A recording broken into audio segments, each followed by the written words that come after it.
বর্ষার শেষ দিক। আকাশে সাদা মেঘ ভেসে বেড়ায়, আবার হঠাৎ করেই ঝিরঝির বৃষ্টি নামে। বাংলাদেশের উত্তরাঞ্চলের ছোট্ট এক গ্রাম, চর দৌলতপুর। কাঁচা রাস্তার দুই পাশে ধানের ক্ষেত, কোথাও গরুর গাড়ি, কোথাও হাঁসের সারি। সন্ধ্যা হলেই গ্রামের চায়ের দোকানে জমে ওঠে আড্ডা, আর মসজিদের মাইকে ভেসে আসে কুরআন তিলাওয়াতের সুর। সেই গ্রামেই থাকতো আব্দুল কাদের। বয়স 40-এর কাছাকাছি, পেশায় দিন মজুর। কখনো মানুষের জমিতে কাজ করে, কখনো বাজারে বস্তা টানে। সংসারী স্ত্রী রহিমা আর 2 সন্তান, 10 বছরের মেয়ে মারিয়া আর 7 বছরের ছেলে রায়হান। ঈদুল আজহার সামনে পুরো গ্রামে উৎসবের আমেজ। বাড়ি বাড়ি গরু ছাগল আসছে, শিশুরা আনন্দে লাফাচ্ছে, কিন্তু কাদেরের ছোট্ট টিনের ঘরটায় যেন নীরবতা। সেদিন বিকালে মারিয়া উঠোনে বসে পাশের বাড়ির দিকে তাকিয়েছিল।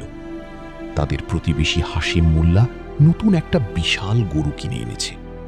গরুর গলায় রঙিন ফিতা, শরীরে তেল মাখানো। গ্রামের লোকজন ভিড় করে দেখছে। হাশেম মোল্লা গলা উঁচু করে বলছিল, এই গ্রামের সবচেয়ে বড় গরু আমি কিনেছি। এই গরুর দাম শুনলে তোমাদের মাথা ঘুরে যাবে। পুরো 5 লাখ টাকা দিয়ে কিনেছি। তার কথায় গর্ব ঝরে পড়ছিল। পাশে দাঁড়িয়ে থাকা লোকজন অবাক হয়ে তাকিয়েছিল। রায়হান চুপচাপ বাবার পাশে এসে দাঁড়ালো। আব্বা, আমরা কি কোরবানি দিতে পারবো না? কাদের ছেলের মুখের দিকে তাকিয়ে কিছুক্ষণ চুপ করে রইল। তারপর মাথায় হাত রেখে মৃদু হাসল। আল্লাহ চাইলে অবশ্যই পারবো বাবা। কিন্তু সেই হাসির আড়ালে লুকিয়েছিল গভীর কষ্ট। সেদিন রাতে রহিমা চাপা গলায় বলল, বাচ্চাগুলার মনটা খুব খারাপ, কিছু একটা করা যায় না? কাদের দীর্ঘশ্বাস ফেলল। ঘরে তো চাল কেনার টাকাটাও অনেক কষ্টে জোটে, কোরবানির পশু কোথা থেকে কিনব? তারপরও সে হাল ছাড়ল না। তাহাজ্জুদের সময় উঠে উজু করল। টিনের চাল দিয়ে বৃষ্টির পানি পড়ার শব্দের মাঝে সে সিজদায় মাথা রাখল। হে আল্লাহ, আমি মানুষের কাছে হাত পাততে চাই না, তুমি আমার সন্তানদের মন ভেঙে দিও না। পরদিন সকালে গ্রামের মসজিদের মাইক থেকে ঘোষণা এলো, উপজেলার পুরনো বাঁশের সাঁকো ভেঙে গেছে। ঈদের আগে নতুন কাঠের সেতু তৈরি করতে হবে।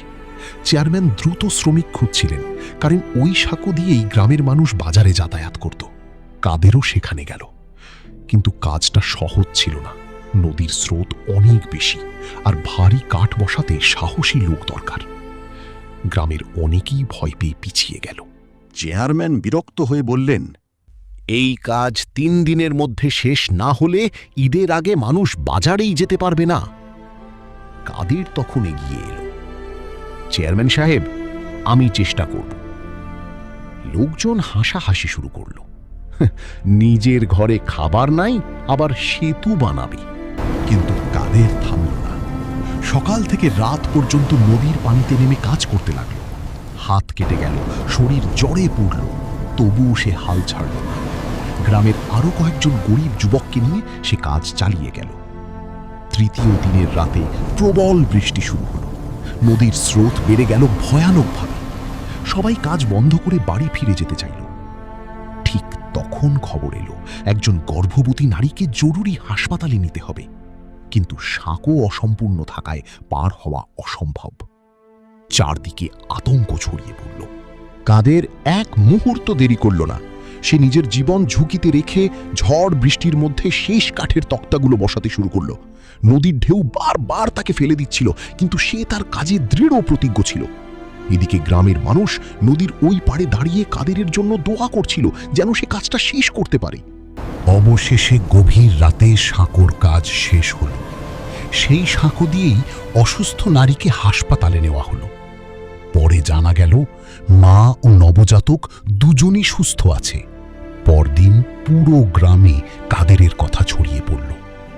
উপজেলা চেয়ারম্যান নিজে তার বাড়িতে এলেন। সাথে স্থানীয় এক ব্যবসায়ীও ছিলেন, যিনি সেই রাতের ঘটনা শুনে মুগ্ধ হয়েছিলেন। চেয়ারম্যান বললেন, কাদের, তুমি শুধু একটা সাঁকো বানাও নাই, তুমি মানুষের জীবন বাঁচাইছ। এবং তার হাতে একটা খাম তুলে দিল। কাদের বাড়িতে এসে তার ছেলে মেয়েদেরকে নিয়ে সেই খামটি খুলল এবং দেখল ভেতরে সেতুর কাজের পারিশ্রমিকের পাশাপাশি অতিরিক্ত পুরস্কারের টাকা আছে। কাদের কাঁপা হাতে টাকা গুনে দেখল একটা ভালো ছাগল কেনার মতো যথেষ্ট টাকা আছে।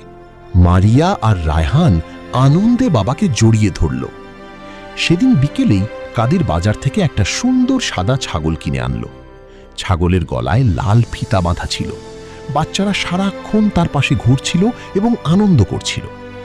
অন্যদিকে আশ্চর্যের বিষয়, হাশেম মোল্লার বিশাল গরু হঠাৎ অসুস্থ হয়ে পড়ে। পশু চিকিৎসক এসে জানালেন গরুটার গুরুতর সমস্যা হয়েছে। গ্রামে কানাঘুষা শুরু হলো।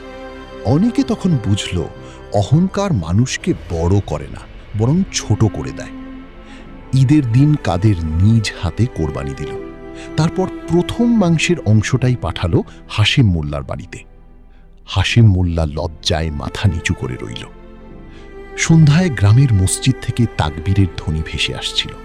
কাদের উঠোনে বসে সন্তানদের হাসি মুখ দেখছিল আর মনে মনে ভাবছিল, আল্লাহ কখনো বান্দাকে নিরাশ করেন না, শুধু ধৈর্য, পরিশ্রম আর বিশ্বাস ধরে রাখতে হয়। এই গল্প থেকে আমরা এই শিক্ষা পাই যে আল্লাহর উপর ভরসা রেখে সৎ পথে পরিশ্রম করলে তিনি অপ্রত্যাশিত উপায়ে সাহায্যের দরজা খুলে দেন। অহংকার মানুষকে ছোট করে আর সততা ও ধৈর্য মানুষকে সম্মানিত করে।